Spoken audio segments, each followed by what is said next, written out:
Now on BBC2, just tell me this, with winter upon us, have you ever made the Blue Peter bird seed cake?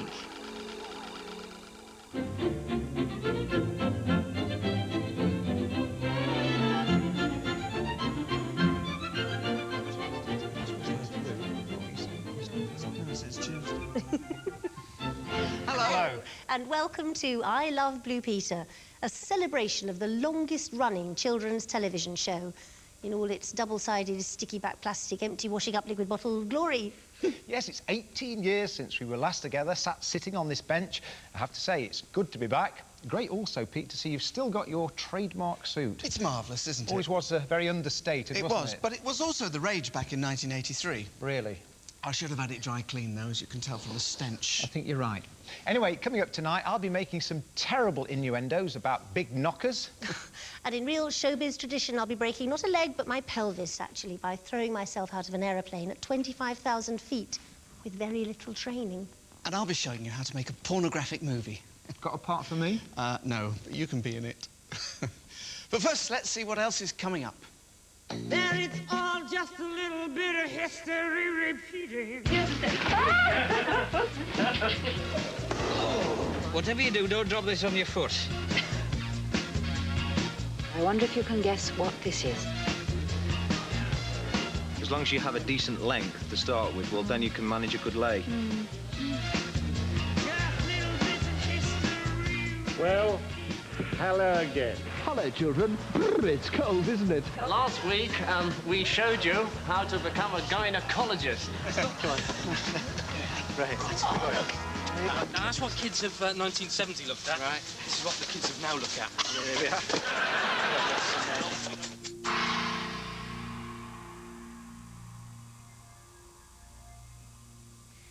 Blue Peter has, of course, had many defining moments over its 43 years. Who could ever forget Lulu the elephant leaving her mark all over the studio? We'll never forget it, because we've seen it thousands of times. Which we are not showing again. Good. But who could ever forget the pyromaniac brownies singing, "If you're happy and you know it, clap your hands." And then, best of all, was the annual ritual fire hazard of the Advent crown. Woof! But one of the most defining moments for us is, in fact, almost too painful to speak about. So much so that we just refer to it as the November scandal of 1983. Remember? We discovered this morning that over the weekend, vandals broke into the Blue Peter garden and caused rather a lot of damage. And one really cruel thing they did was to pour fuel oil into the fish pond. Well, we've drained the pond and we've rescued some of the fish, but a few of them have died, and the oil itself has caused a lot of damage. And the vandals then broke our lovely ornamental urn given to us by Mr. Taylor from Barnet. And if that wasn't enough, they then smashed up our sundial and then callously threw it into the pond. And if that wasn't enough, they then trampled on the bedding plants as well. Well, we hope to repair the damage, and we may even be able to repair the ornamental urn. But it's very sad to think that a few people take such pleasure from harming their fellow human beings and from hurting animals as well. Horrendous, Tragic. mindless vandalism. I know, and the Poor animals little involved. goldfish. I just want to make it very clear, there have been rumours it wasn't me. I didn't do it. No, of course not. So we've cleared that up. Yeah. Anyway, that's all in the past. Yeah. Right now, we're heading for our first expedition of the evening to discover the origins of Blue Peter. Yes, so get yourself ready, polish up your badge if you got one, to set sail for Blue Peter Confidential.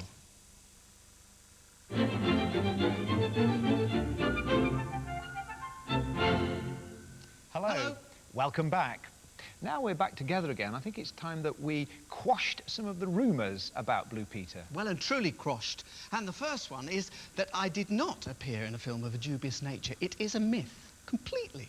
Sort of. Sort of.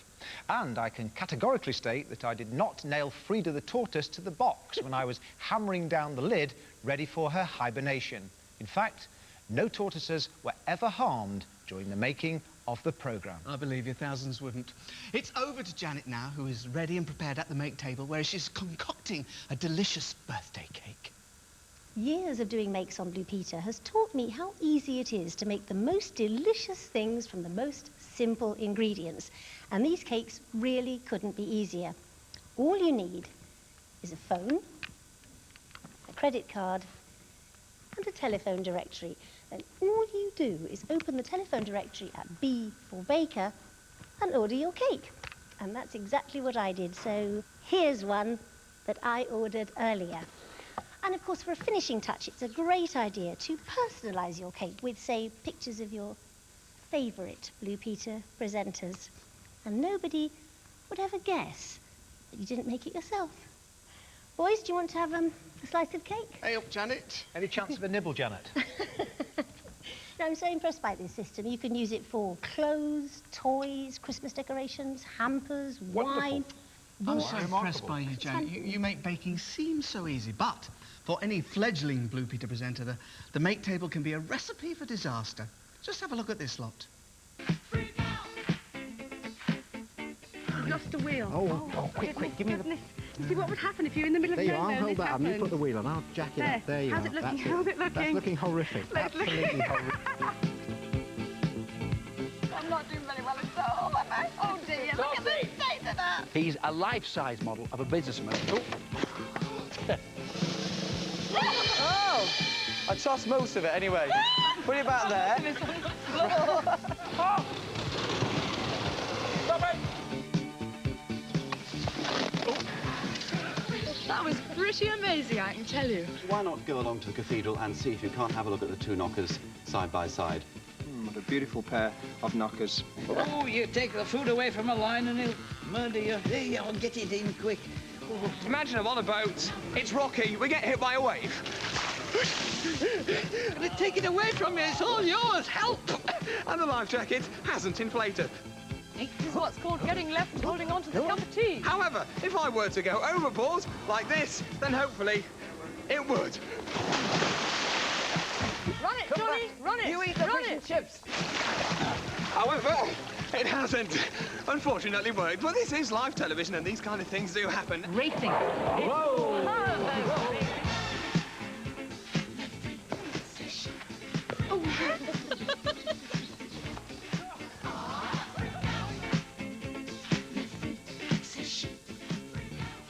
I tell you, those dogs smell worse than my suit. Children, animals, nothing else really, is it? The worst. Well, in fact, I remember one evening announcing with great gusto and enthusiasm, I'm delighted to tell you, children, that one of Goldie's puppies is going to be a blind dog for the guides.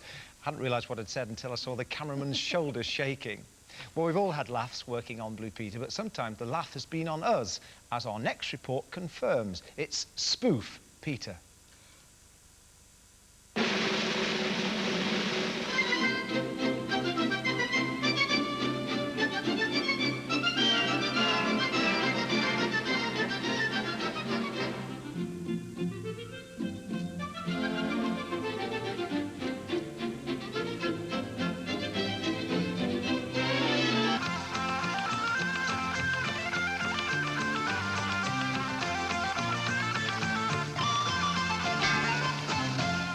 Hello. Hello. Hello. Hello, kiddies. Hello. Hello. Hello. G'day. Hello. Hello, children.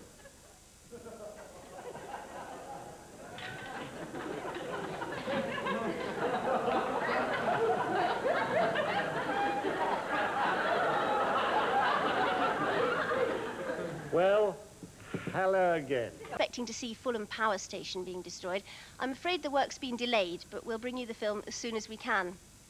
Now, if you had a go at making this stunt plane that Pete showed you how to make in the studio, you'll know there's a lot of skill involved in the art of folding paper.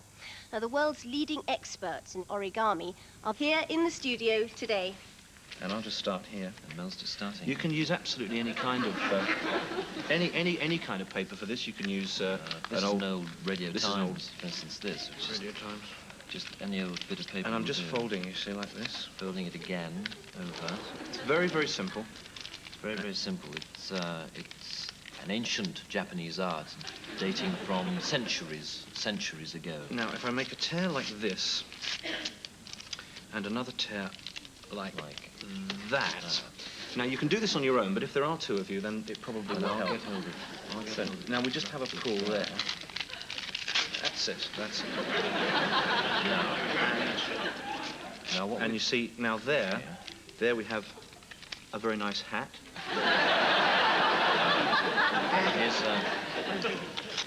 Here's a little bracelet. and here we have a nice pair of earrings. And of course, a moustache. Moustache.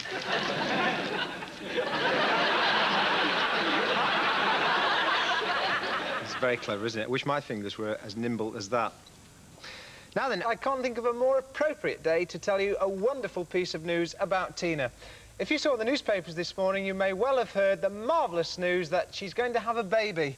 Tina is the very first girl presenter ever to have a baby whilst on the programme. How did you get pregnant? Well, it wasn't easy, Pam. First of all, I had to have a sex change. Right. You see, you can't get pregnant if you're not a woman. Right. And then I had a casual fling with someone and got preggers. Great. Then? And then I had another sex change back again, you see, and here I am. Great. Well done. Thank you. What's it feel like? Well, a bit sick in the mornings, but apart from that, it's given me a real kick. Lots of kicks, probably. Right, great. Oh, it's months away yet, but I'll be getting a bit bigger before the end, bit fatter, you know, and then really huge if it's twins, you see, Pam. Right. If it's twins, you'll be absolutely enormous. That'll look funny, won't it? It'll feel funny, too. Great. Thanks, Chris. A real first for us. And for me. Next week, we'll be taking a look at abortion. What? What? Bye. Sometime at the end of last week, we're not exactly sure when, our Italian sunken garden was vandalised. But it's very sad to think that a few people take such pleasure from harming their fellow human beings and from hurting animals as well. Like all mindless destruction, it was an absolutely pointless thing to do because our garden gives a great deal of pleasure to a great number of people. The Blue Peter TV garden was wrecked, but they're going to repair it with a tube of glue and some sticky back plastic. Now, we said on Thursday that this would be our last Blue Peter before our summer expedition. And in a few days' time, we're going to be packing our bags for a very long journey indeed, right to the other side of the world.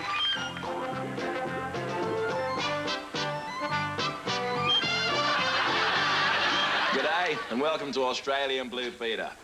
Today I'll be showing you how you can get smashed out of your brain on £2 in a Liverpool wine lodge. I'll be showing you how we can get rid of fleas on our two dogs, Trevor and Riley, if we can get the little mongrels apart. We'll also have some more film of our Blue Peter holiday in Germany, and you'll be able to see how the two boys here picked up a nasty disease during a night on the reaper van. German measles. But firstly, news of the Blue Peter appeal. As you know, last week we asked you to send us all the empty beer cans you could lay your hands on, as we can flog them for cash. It doesn't matter if they're full. I can soon empty them. And the news is good, as you can see from our target. Yeah. We've already reached a level of $20,000. This means that next summer we'll have a total of 464 permanently smashed Aussies, making life hell for tourists on campsites throughout Europe. Yeah, if we can just keep going at the present rate, we'll be able to take over the entire Munich Beer Festival and still have enough Aussies left over to fill a Spanish jail. So keep the cans rolling in. That's the spirit, Rob. Yeah, legless again. You may well be surprised to see us in a completely empty studio without all our new shelves and furniture. But because of an industrial dispute here at Television Centre, we're not allowed to use them today, so that's why everywhere looks just a little bit bare. Play. And cue. Like millions of other drivers all over the country, whenever I'm in the car, going to the office, the studio, or out on film locations, one of the things I like to do is switch on the radio. You're listening to... Radio So Victor goes into the bathroom as Mrs. Meldrew's coming out, and he sees there's another man in there. And what was he doing in there? Well, of course, we know, the viewer, that he's in there for legitimate reasons, but Victor says, what the hell do you think you're doing? Very funny. That's what I did last night anyway. Here's Hawkwind. So, nicely, when did the pearly gate-type doors of Pop first smother you with their majestic cloak? In 1963, mate. Right, was that when you were a presenter of a Pop and Youth-type prog on telly? 'Tis true. 'Twas almost the 60s version of The Word, only better.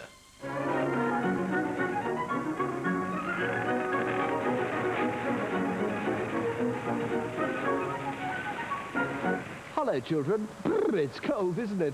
I'm going to warm up by dancing with Freddie and the Dreamers. Oh, thanks, Chris. You're welcome. You were made for me. Everybody tells me so. You were made for me. Only can that you don't know.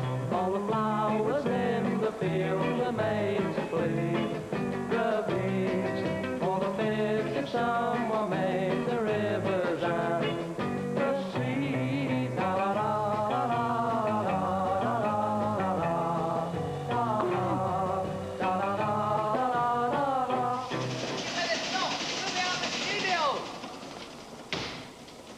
Come back, Peter Purvis. All is forgiven. I hope he realizes the show isn't over yet. I know you. I do. You're Peter Purvis. Used to be on Blue Peter. Used to be big. I am big. It's children's television that got small. What are you doing locked in a shed? Ah, well, this is where the BBC put all the Blue Peter presenters when they're all used up. You locked it in a shed? Yeah. God, see, it's disgusting waiting for the BBC. My God, what's going to happen to me? Like entertainment? I'm going to end up in the shed with the Crankies and Bobby Crush. Daylight. You're 10 minutes. Now, hang on a minute, yo. You've done loads of things since you left Blue Peter. Yeah, but they only allow me out once a week to do the clothes show. What do you reckon to this clobber? Fresh off the Paris catwalk. Lightweight material, ideal for barbecues. God, Excuse me. Your dog's digging up shit. What's that? Great. It's a great. I'm sorry about this. Your dog stuck at my... Don't touch him. Don't touch him. What's up? It's John Oakes. He's covered in sticky back plastic. Ready to do this? I can't have this. This is shocking, for God's sake. I'm going to go to Amnesty. I'm going to go and get help. I'll get reinforcements. Thank you. Don't you worry. Do get an adult to help you, though, won't you? Oh, well, listen, don't you worry. Just you say that. I'll go and get help. Oh, you're going. Look, don't forget, next week I'll be showing you how to make your own Tracy Island. Yeah, and I'll be interviewing a highly intelligent monkey from Regent's Park Zoo. Valerie Singleton, she'll still be talking to herself. Oh, and don't forget the Blue Peter appeal. Keep on sending in the stamps. Yeah, see you on Monday. Now, if you're, say, 8 today, in the year 2000, you'd be 37 years old, and you could well be watching Blue Peter with your children.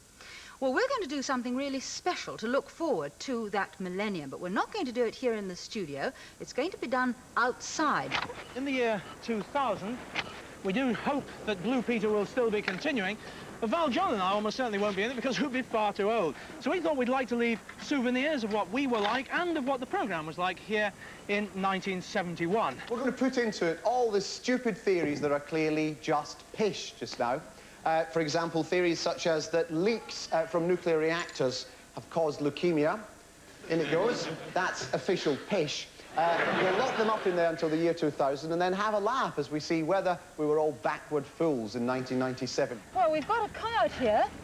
We've got the Blue Peter badge here, the one that we wear. Local councils are infested with Freemasons. So it's just child's fantasy, really. This week's Radio Times. The Ministry of Agriculture has colluded with food manufacturers to allow dangerously low hygiene standards that lead to death, which is just old wives' piddle, really. Our latest Blue Peter annual. Paedophile rings have formal links with social service groups, which could never happen in our lifetime. And finally, a tape. And the tape actually has our signature tune on it. It has Jason meowing, Petra barking, and it has all of us saying hello. Pish, all of it.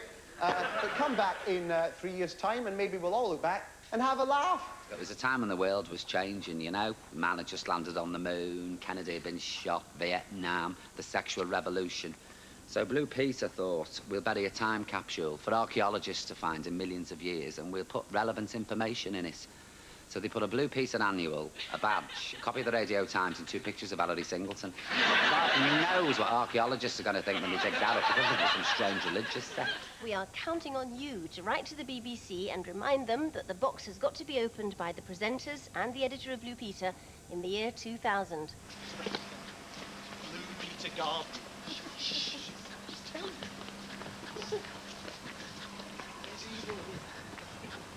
The ghost of Bottom. Shut up. Sorry. Ghost of Lisbon. Right, go.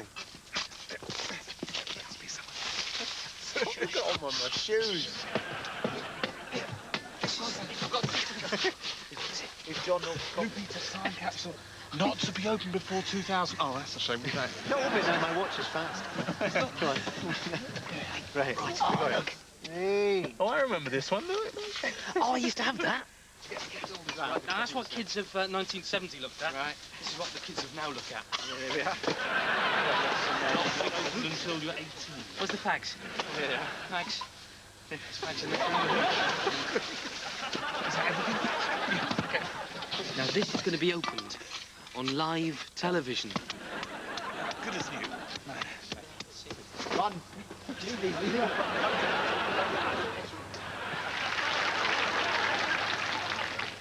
Good task completed there. Right then, what day is it? Thursday. We'll see you Monday, I think, won't we? Yes. We'll be back on Monday with those beautiful, bouncy, brilliant beavers, Barney and Bumble. I'll be telling you where to get the cheapest methylated spirits in London. We'll be telling you how to keep a sex maniac as a pet.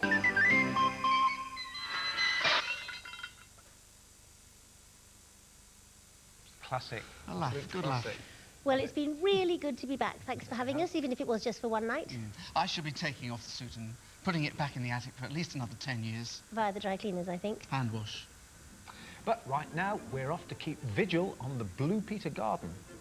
We know who you are. So, until the next time. Bye. Goodbye.